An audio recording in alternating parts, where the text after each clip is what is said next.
தொலைக்காட்சியின் பிற்பகல் செய்திகளை வழங்குவதற்காக உமா சிவகுமார். முக்கிய செய்திகள். தேமுதிக கன்னியாகுமரி மேற்கு மாவட்டத்திற்கு புதிய பொறுப்பாளரை நியமித்து கேப்டன் விஜயகாந்த் அறிவிப்பு. கழக நிர்வாகிகள் முழு ஒத்துழைப்பு அளிக்கவும் வேண்டுகோள்.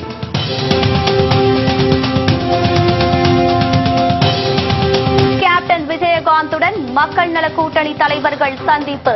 தேர்தல் பணிகள் குறித்து ஆலோசனை என தகவல்.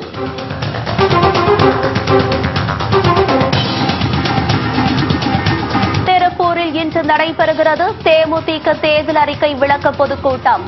திருமதி பிரேமலதா விஜயகாந்த் எழுச்சியுரையாற்றுகிறார்.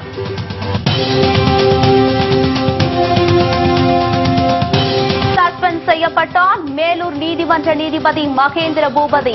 கிரானைட் வழக்கில் ஒருதலை பட்சமாக தீர்ப்பு வழங்கிய புகாரில் உயர்நீதிமன்றம் நடவடிக்கை.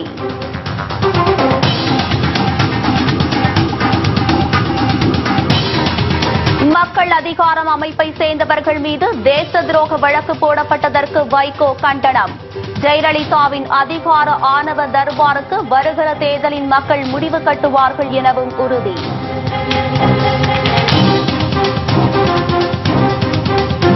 விரிவான செய்திகள்.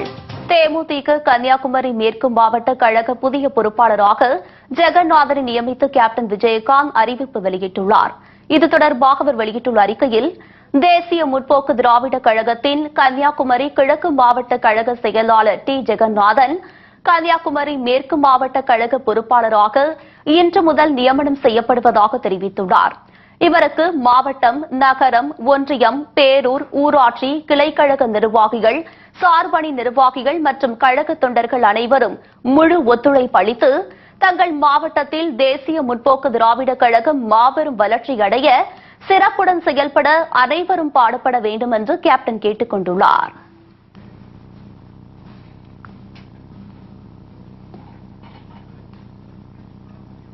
தேமுதிக தேர்தல் அறிக்கை விளக்க பொதுக்கூட்டம் திருப்பூரில் இன்று நடைபெறுகிறது. இதில் திருமதி பிரேமலதா விஜயகாந்த் கலந்து கொண்டு எழுச்சியுரையாற்றுகிறார். கேப்டன் விஜயகாந்த் தலைமையில் ஆட்சி அமைந்தால் தமிழகத்தின் வளர்ச்சிக்கும் மக்களின் முன்னேற்றத்திற்கும் நிறைவேற்றப்பட வேண்டிய திட்டங்கள் என்னென்ன என்பது தொடர்பாக 2 பகுதிகள் அடங்கிய தேர்தல் அறிக்கை வெளியிடப்பட்டுள்ளது. இது அனைத்து தரப்பினரிடையே மிகுந்த வரவேற்பை பெற்றுள்ள நிலையில் இதனை தேர்தல் அறிக்கை விளக்க பொதுக்கூட்டம் வாயிலாக மக்கள் எளிதில் புரிந்து கொள்ளும் வண்ணம் திருமதி பிரேமலதா விஜயகாந்த் விளக்கி வருகிறார். அதன் ஒரு பகுதியாக திருப்பூரில் இன்று மாலை நடைபெறும் பிரம்மாண்ட பொதுக்கூட்டத்தில் அவர் கலந்து கொண்டு எழுச்சியுரையாற்றுகிறார். இதனையொட்டி மாநகரில் பிரம்மாண்டமாக மேடை அமைக்கும் பணியில் தேமுதிகவினர் மும்மரமாக ஈடுபட்டு வருகின்றனர். முன்னதாக கோவையில் நேற்று நடைபெற்ற பொதுக்கூட்டத்தில் பேசிய அவர், திமுக மற்றும் அதிமுக அரசுகளின் அவலங்களை தோலுரித்து காட்டினார். சிறுதாவூர் பங்களாவுக்கு கண்டெய்னர் லாரிகள் பணம் கொண்டு சென்றது தொடர்பாக புகார் அளித்தும் தேர்தல் ஆணையம் நடவடிக்கை எடுக்காதது ஏன் என்று திருமதி பிரேமலதா விஜயகாந்த் கேள்வி எழுப்பியுள்ளார். நீங்க 2-3 நாளைக்கு முன்னாடி எல்லாம் டிவில பார்த்திருப்பீங்க. ஜெயலலிதாவுடைய சிறுதாவூர் பங்களா முன்னாடி லைனா ஒரு 15-20 கண்டெய்னர் லாரிஸ் நின்னது.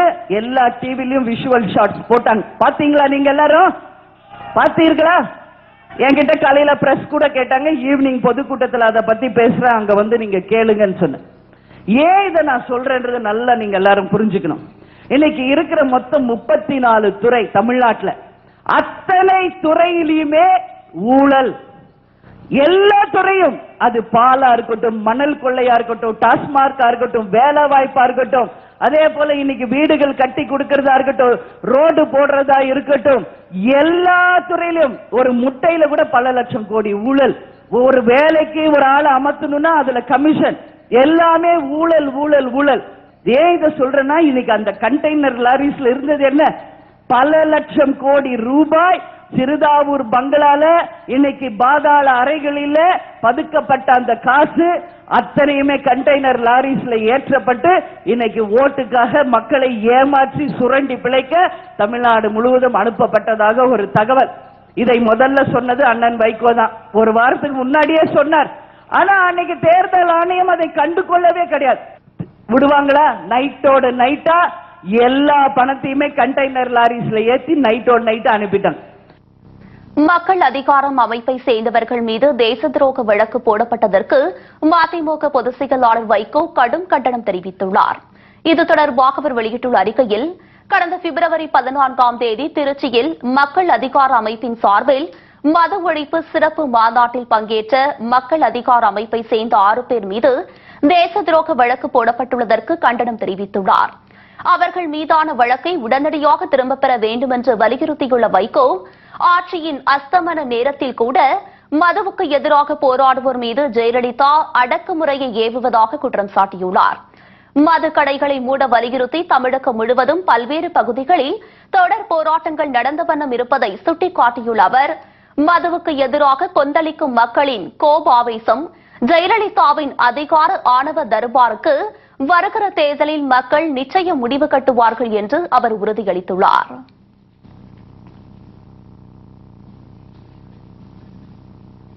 கிரானைட் வழக்கில் ஒருதலை பட்சமாக தீர்ப்பு வழங்கிய புகாரில் மேலூர் நீதிமன்ற நீதிபதி மகேந்திர பூபதியை சஸ்பெண்ட் செய்து சென்னை உயர்நீதிமன்ற பதிவாளர் உத்தரவிட்டுள்ளார்.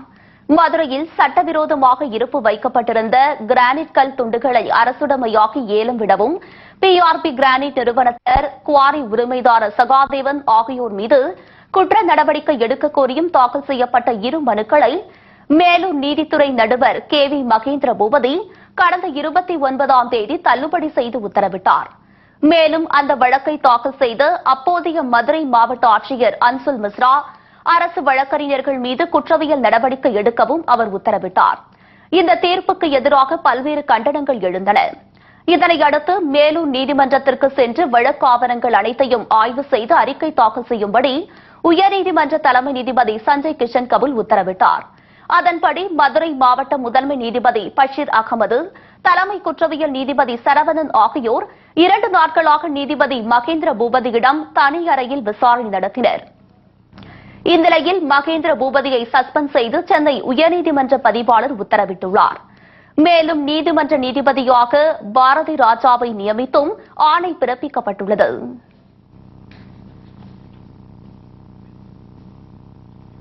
கன்னிவெடி தாக்குதலில் வீர மரணமடைந்த சிஆர்பிஎஃப் வீரர் விஜயராஜின் உடல் 21 குண்டுகள் முழங்க தகனம் செய்யப்பட்டது. சத்தீஸ்கர் மாநிலம் மேலவாடா கிராமத்தில் ரோந்து பணியின் போது சிஆர்பிஎஃப் வீரர்களின் வாகனம் சாலையோரம் மறைத்து வைக்கப்பட்டிருந்த கன்னிவெடியை தீவிரவாதிகள் வெடிக்க செய்தனர். இந்த கொடூர விபத்தில் சென்னையை சேர்ந்த விஜயராஜ் உள்ளிட்ட 7 வீரர்கள் பரிதாபமாக உயிரிழந்தனர். இதனையடுத்து உயிரிழந்த விஜயராஜின் உடல் விமானம் மூலம் சத்தீஸ்கர் மாநிலத்தில் இருந்து சென்னை கொண்டுவரப்பட்டது. அவரது உடலுக்கு சிஆர்பிஎஃப் அதிகாரிகள், காவல்துறையினர் மற்றும் பொதுமக்கள் உள்ளிட்டோர் அஞ்சலி செலுத்தினர். இதனையடுத்து ஊர்வலமாக கொண்டு செல்லப்பட்ட விஜயராஜின் உடல் 21 குண்டுகள் முழங்க மத்திய மாநில அரசு மரியாதையுடன் சென்னை அம்பத்தூரில் தகனம் செய்யப்பட்டது.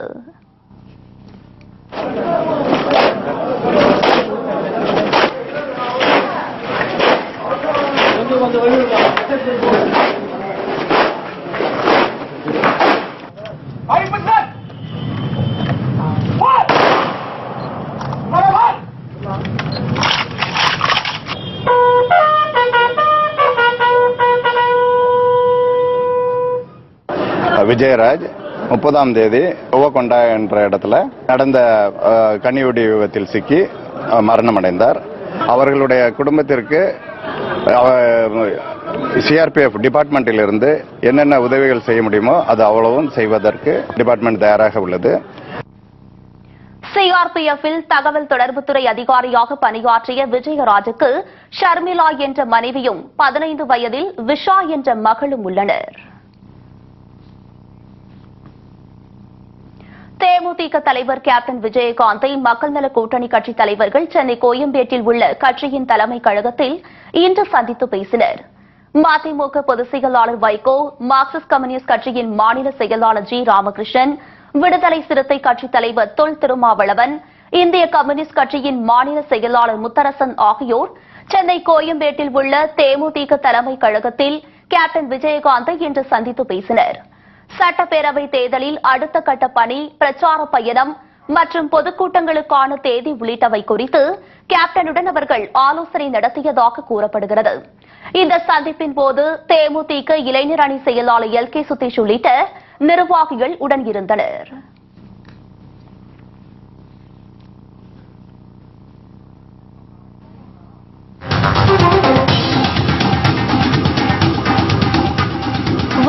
விவசாயிகள் தங்கள் வாழ்க்கை தரம் உயர என்ன செய்ய வேண்டும்? சிறப்பு தொகுப்பு மற்றும் பல செய்திகள் ஒரு சிறிய இடைவெளிக்கு பிறகு.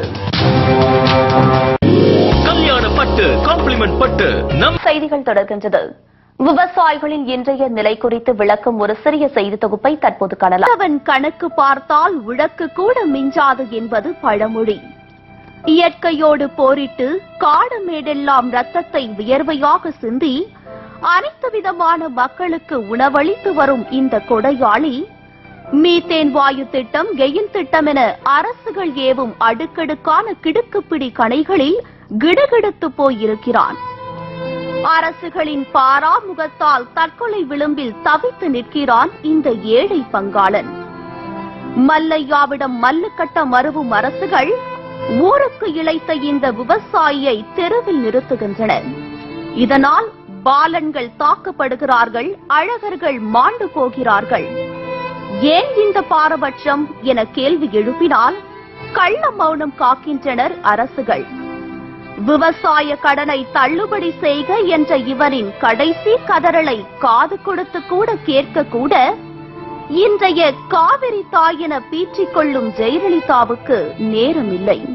மத்திய சர்க்காரை கண்டித்தும் விவசாயிகளை பார்க்கவே மறுக்கின்ற தமிழக முதலமைச்சரை கண்டித்தும் இனி விவசாயிகளுடைய நகைகளை ஏல விடக்கூடாது, விவசாயிகளுடைய நிலங்களை ஏல விடக்கூடாது, டிராக்டரை ஜப்தி செய்யக்கூடாது, நதிகளை இணைக்க வேண்டும், தொண்டைமான் கால்வாயை அமைக்க வேண்டும் என்பதற்காக ஒரு நீண்ட போராட்டத்தை தேசிய தென்னிந்திய நதி இணைப்பு விவசாய சங்கம் நடத்த இருக்கிறது. இந்த தேர்தலிலே ஒரு மாற்றத்தை உண்டாக்குவதற்கு, விவசாயிகள் மத்தியில் பிரச்சனையை உண்டாக்குவதற்கு நாங்கள் முயற்சி செய்வோம். ஒரு நாட்டின் முதுகெலும்பான விவசாயியை பாதுகாப்பது அரசின் கடமை. முதுகெலும்பில்லா மனிதனை என்னவென்று சொல்வார்கள் என்பதை அரசின் முடிவிற்கே விட்டுவிடலாம். நிலைமை இப்படி இருக்க விவசாயிகளை பாதுகாக்க ஆளே இல்லையா என்ற ஆதங்க குரல்கள் எட்டு திக்கும் எதிரொலிக்க நான் இருக்கிறேன் என உறுதியளிக்கிறது ஒரு குரல். ஆம், அந்த குரலுக்கு சொந்தக்காரர் கேப்டன் விஜயகாந்த். விவசாயிகளுக்கான பிரச்சனையை தீர்க்க என்றென்றும் முன்னிற்பவர். விவசாயிகளை தமிழகத்தின் முதலாளிகளாக ஆக்கியே தீருவேன் என கங்கணம் கட்டிக்கொண்டு செயல்பட்டு வருபவர். கேப்டனும் சரி, நானும் சரி, ஒரு விவசாய குடும்பத்துல பிறந்து விவசாயிகளாக வாழ்ந்து தமிழ்நாட்டில் இனி வரப்போகும் காலத்துல விவசாயிகளை தமிழ்நாட்டின் முதலாளிகளாக மாற்றியே தீருவோம் என்ற ஒரே உறுதியேற்று இன்னைக்கு இந்த ஒரு மாபெரும் சவாலை கையில் எடுத்திருக்கிறோம் என்றால் என்னுடைய வார்த்தை மிக இல்லை. மாற்றம் என்பது மாறாதது. கடந்த 50 ஆண்டுகளாக செய்த தவறை இந்த முறை செய்ய வேண்டாம். வாக்குப்பதிவில் மாற்றத்தை கொடுங்கள் விவசாயிகளே, முன்னேற்றத்தை கேப்டன் ஆட்சி கொடுக்கும். கேப்டன் செய்திகளுக்காக ராஜேந்திர பிரசாத். வீட்டு முகவரியை மாற்ற 13,000 ரூபாய் லஞ்சம் பெற்ற பேரூராட்சி இளநிலை உதவியாளர் கையும் களவுமாக லஞ்ச ஒழிப்பு போலீசாரால் கைது செய்யப்பட்டார். திண்டுக்கல் மாவட்டம் கீரனூரை சேர்ந்த காளிமுத்து என்பவர் தமது தந்தை பெயரில் உள்ள வீட்டு வரி முகவரியை தமது பெயருக்கு மாற்ற கோரி பேரூராட்சி இளநிலை உதவியாளர் வேலுச்சாமியிடம் முறையிட்டுள்ளார். அதற்கு அவர் 13,000 ரூபாய் லஞ்சம் கேட்டுள்ளார். இதனால் அதிர்ச்சியடைந்த அவர் இது தொடர்பாக லஞ்ச ஒழிப்பு போலீசாரிடம் முறையிட்டுள்ளார். பின்னர் ரசாயனம் தடவிய ரூபாய் நோட்டுகளை காளிமுத்துவிடமிருந்து பெற்றபோது வேலுச்சாமியை அங்கு மறைந்திருந்த லஞ்ச ஒழிப்பு போலீசார் கையும் களவுமாக கைது செய்தனர். தமிழகத்தின் இருவேறு பகுதியில் ஏற்பட்ட தீ விபத்துகளில் 4 லட்சம் ரூபாய் மதிப்பிலான பொருட்கள் எரிந்து சேதமடைந்தது. விருதுநகர் மாவட்டம் ராஜபாளையத்தை அடுத்த ஐயனாபுரம் பகுதியைச் சேர்ந்த கருப்பசாமி என்பவரின் வீட்டின் அருகில் உள்ள வைக்கோல் போருக்கு மர்ம நபர்கள் தீ வைத்ததாக கூறப்படுகிறது. இந்த தீ அருகில் இருந்த கருப்பசாமியின் வீட்டில் மலமெலவென பரவியுள்ளது. இந்த விபத்தில் வீட்டில் இருந்த ஃபேன், மிக்சி உள்ளிட்ட 1 லட்சம் ரூபாய் மதிப்பிலான பொருட்கள் எரிந்து சேதமடைந்தது. எங்க வீட்டு பக்கத்துல ஆரம்ப பள்ளிக்கூட அருகில் வந்து ஒரு வைக்கப்படப்பு 40,000, இன்னொரு வைக்கப்படப்பு 35,000, அதை சேர்ந்து ஒரு குடிசை வீடு. அந்த குடிசை வீட்டில் டிவி, மிக்சி, கரண்ட் மற்ற ஒரு குடும்பத்துக்குள்ள வசதி அத்தனை பொருளுங்க தெரிஞ்ச தீயில கறி நாசமாயி போச்சு. அரியலூர் மாவட்டம் செந்துறையை அடுத்த நக்கம்பாடை பகுதியை சேர்ந்த சந்தோஷ்குமார் என்பவர் ஹோட்டல் ஒன்றை நடத்தி வருகிறார். இவர் வழக்கம் போல் பணிகள் நிறைவடைந்து நேற்று இரவு ஹோட்டலை பூட்டிவிட்டு வீடு திரும்பியுள்ளார். இந்நிலையில் ஹோட்டலில் இருந்து தீ வெளியேறியதை அடுத்து அக்கம் பக்கத்தினர் அளித்த தகவலின் அடிப்படையில் தீயணைப்புத்துறை விரைந்து வந்து தீயை கட்டுக்குள் கொண்டு வந்தனர். இந்த விபத்தில் சுமார் 3 லட்சம் ரூபாய் மதிப்பிலான பொருட்கள் எரிந்து சேதமடைந்தது. கடந்த 2 மாதங்களாக சம்பளம் வழங்கப்படாததற்கு எதிர்ப்பு தெரிவித்து நாகர்கோவில் ரயில் நிலைய ஒப்பந்த தொழிலாளர்கள் வேலைநிறுத்த போராட்டத்தில் ஈடுபட்டனர். நாகர்கோவில் ரயில் நிலையத்தில் சுமார் 20க்கும் மேற்பட்டோர் ஒப்பந்த அடிப்படையில் துப்புரவு தொழிலாளர்களாக பணியாற்றி வருகின்றனர். இவர்களுக்கு கடந்த 2 மாதங்களாக சம்பளம் வழங்கப்படவில்லை என்று கூறப்படுகிறது. இதனை கண்டித்தும் உடனடியாக சம்பளம் வழங்க கோரியும் பணியை புறக்கணித்த அவர்கள் வேலைநிறுத்தத்தில் ஈடுபட்டனர். சிறிது நேரம் ஓய்வெடுத்தாலும் கூட 200 ரூபாய் அபராதம் விதிப்பதாகவும் அவர்கள் புகார் தெரிவித்தனர். இவ்வளவு கான்ட்ராக்டராங்க எங்களுக்கு 2 மாசம் சம்பளம் தரல. ரொம்ப டார்ச்சரா இருக்கு. வேலை அதிகமா வாங்குவாங்களே தவிர சம்பளம் அதுக்கு ஏற்ற சம்பளம் இல்ல. 237 ரூபாய் சம்பளம் சொல்லி 200 ரூபாய் வச்சுதான் தராங்க. அதுவும் 2 மாசம் இப்ப பெண்டிங்கா இருக்கு. எங்களுக்கு ரொம்ப கஷ்டமா இருக்குது. இப்ப எங்களுக்கு இன்னைக்கு சம்பளம் வரணும் சார். அதே போல வேலையும் நாங்க தரக்கூடிய சம்பளத்துக்கு தகுந்தாரு வேலை பார்க்கும். அதோட மிச்ச டார்ச்சரா இருக்கு. மத்திய அரசு எங்களுக்கு இது கான்ட்ராக்ட் கொடுக்கக்கூடியதை எங்களுக்கு நேரடியாட்டு தந்தாங்கன்னா ரொம்ப சந்தோஷமா இருக்கும் சார். எதிர்வரும் சட்டமன்ற தேர்தலில் கேப்டன் விஜயகாந்தை முதலமைச்சர் பதவியில் அமர வைப்பது தொடர்பாக தமிழகத்தின் பல்வேறு பகுதிகளிலும் தேமுதிகவினர் முக்கிய ஆலோசனையில் ஈடுபட்டனர். சென்னை ஆர்கே நகர் தொகுதியில் நடைபெற்ற இந்த ஆலோசனைக் கூட்டத்தில் வடசென்னை மாவட்ட செயலாளராக பொறுப்பேற்றுள்ள நல்லத்தம்பி எம்எல்ஏ கலந்து கொண்டார். மேலும் புதிதாக பொறுப்பேற்றுள்ள தளபதி, மதிவாணன் உள்ளிட்ட நிர்வாகிகள் இந்த கூட்டத்தில் பங்கேற்றனர். மேலும் சட்டமன்ற தேர்தலில் கேப்டன் விஜயகாந்த் தலைமையில் ஆட்சி அமைய செய்ய வேண்டியது குறித்தும் அதிக அளவில் இளைஞர்களை தேமுதிகவில் ஒன்றிணைப்பது குறித்தும் அப்போது ஆலோசிக்கப்பட்டது. இதேபோல் சோழிங்கநல்லூர் தொகுதிக்கு உட்பட்ட கோவிலம்பாக்கத்தில் தேமுதிக மக்கள் நல கூட்டணி நிர்வாகிகள் கலந்து கொண்ட ஆலோசனைக் கூட்டம் நடைபெற்றது. செங்கல்பட்டு தேமுதிக சட்டமன்ற உறுப்பினர் அனகை முருகேசன் தலைமையில் நடைபெற்ற இந்த கூட்டத்தில் பூத் கமிட்டிகளை அமைப்பது, வீடு வீடாக சென்று வாக்கு சேகரிப்பது என முடிவு செய்யப்பட்டது. இதில் கூட்டணி கட்சிகளை சேர்ந்த மாவட்ட செயலாளர்கள், நிர்வாகிகள் உள்ளிட்ட ஏராளமானோர் கலந்து கொண்டனர். இதேபோல் புதுக்கோட்டை மாவட்டம் அய்யனார்புரத்தில் உள்ள மார்க்சிஸ்ட் கம்யூனிஸ்ட் கட்சியின் அலுவலகத்தில் தேமுதிக மக்கள் நல கூட்டணி கட்சியினரின் நிர்வாகிகள் கூட்டம் நடைபெற்றது.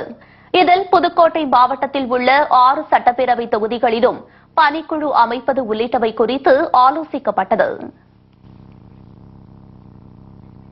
மதுரையில் கொலை வழக்கு குறித்து விசாரிப்பதற்காக காவல் நிலையம் அழைத்து செல்லப்பட்டு சித்திரவதை செய்ததால் படுகாயமடைந்த சிறுவன் மருத்துவமனையில் அனுமதிக்கப்பட்டதால் பரபரப்பு ஏற்பட்டது. மதுரை கரும்பாலை பகுதியைச் சேர்ந்தவர் வேலன், முத்துமாரி தம்பதியினர். இவர்களது மகன் முத்துப்பாண்டி மாவட்ட நீதிமன்றம் அருகே உள்ள தனியார் ஹோட்டலில் வேலை செய்து வருகிறார். இந்நிலையில் கடந்த 24ஆம் தேதி ராமநாதபுரம் மாவட்டம் அபிராமம் பகுதியை சேர்ந்த காவல்துறையினர் கொலை வழக்கு தொடர்பாக விசாரிக்க வேண்டும் என்று கோரி முத்துப்பாண்டியை அழைத்து சென்றுள்ளனர். ஆனால் காவல் நிலையத்தில் விசாரணை என்ற பெயரில் சட்டவிரோதமாக வைத்து சித்திரவதை செய்ததுடன் கொலை வழக்கு ஒன்றை ஒதுக்கிக் கொள்ள வலியுறுத்தி காவல்துறையினர் தன்னை சித்திரவதை செய்ததாக பாதிக்கப்பட்ட முத்துப்பாண்டி புகார் தெரிவித்துள்ளார். அவங்க எனக்கு எதுவுமே தெரியாது. அபிராமன் கூப்பிட்டு போயிட்டாங்க. அடின்னு அடிச்சிட்டாங்க. நான் என் மேல எந்த தப்பும் இல்லை. அவங்க உலகாரங்களே சொல்றாங்க என் மேல எந்த தப்பும் இல்லைன்னு சொல்லி. ஆனா அவங்க விட மாட்டேன்றாங்க. 29ஆம் தேதி 10 மணிக்கு கூப்பிட்டு போனவங்க 29ஆம் தேதி விடுறாங்க. 24ஆம் தேதி கூப்பிட்டு போயிட்டு 29ஆம் தேதி விடுறாங்க. எனக்கு எதுவுமே தெரியாது. காசு 100 ரூபா கொடுத்து அடிச்செல்லாம் ஆட்டேன்னு சொல்லாதான் விடுறாங்க. நாகர்கோவில் அருகே ஓய்வு பெற்ற வருமான வரித்துறை ஊழியர் வீட்டின் பூட்டை உடைத்து 10.5 சவரன் நகைகளை மர்ம நபர்கள் கொள்ளையடித்து சென்றுள்ளனர். பொன்னப்பன் நாடார் காலனியைச் சேர்ந்த தங்கையா என்பவர் வீட்டில்தான் இந்த கொள்ளை சம்பவம் அரங்கேறியுள்ளது. இவர் வெளியூர் சென்றுவிட்டதால் வீட்டில் ஆள் இல்லாததை நோட்டமிட்ட மர்ம நபர்கள் வீட்டின் பூட்டை உடைத்து அலமாரியில் இருந்த 10.5 சவரன் நகைகளை கொள்ளையடித்து சென்றுள்ளனர். புகாரின் பேரில் நேசமணி நகர் காவல் நிலைய போலீசார் விசாரணை மேற்கொண்டு வருகின்றனர்.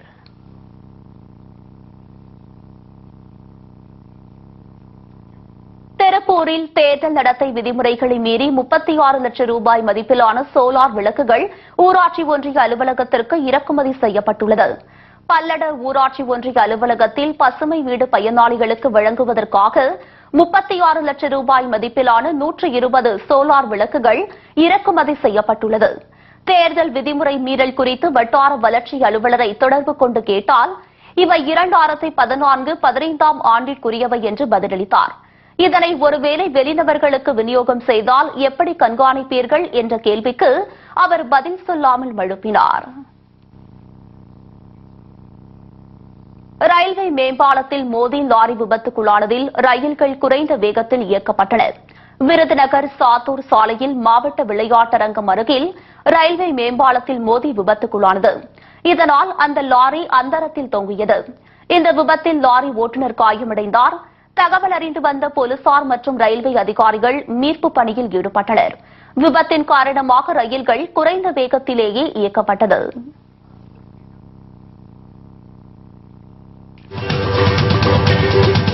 மேற்கிந்திய தீவுகளுக்கு எதிரான போட்டியில் ஏற்பட்ட தோல்வி குறித்து தோனி கருத்து. விவரம் இடைவேளைக்கு பிறகு.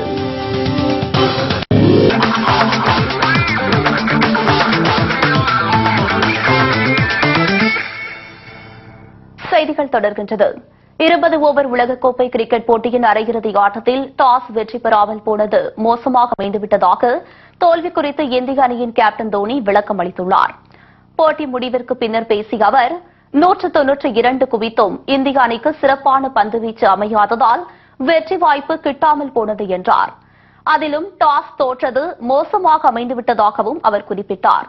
சுழற்பந்து வீச்சாளர்கள் பெரிய அளவில் சோபிக்க முடியாதது ஆட்டத்தின் போக்கையே மாற்றிவிட்டதாகவும் தோனி தெரிவித்தார். வழக்கமாக போட்டிகள் கொஞ்சம் நெருக்கடியில் முடிபவை என்றாலும் ஒரு சில போட்டிகள் தான் எதிரணியின் தன்மையால் எளிதில் முடிந்துவிடும் என்று தோனி தெரிவித்தார்.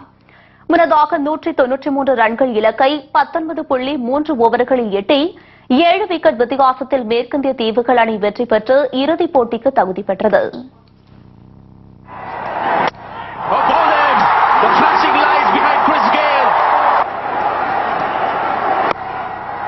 Over extra, brilliant shot, straight up in the air. Is it going to be a catch? Yes, it is a catch. இத்துடன் இந்த செய்தி தொகுப்பு நிறைவடைகிறது. உண்மை செய்திகளை உள்ளது உள்ளபடி உடனுக்குடன் தெரிந்து கொள்ள தொடர்ந்து இணைந்திருங்கள் நமது கேப்டன் தொலைக்காட்சியுடன். வணக்கம்.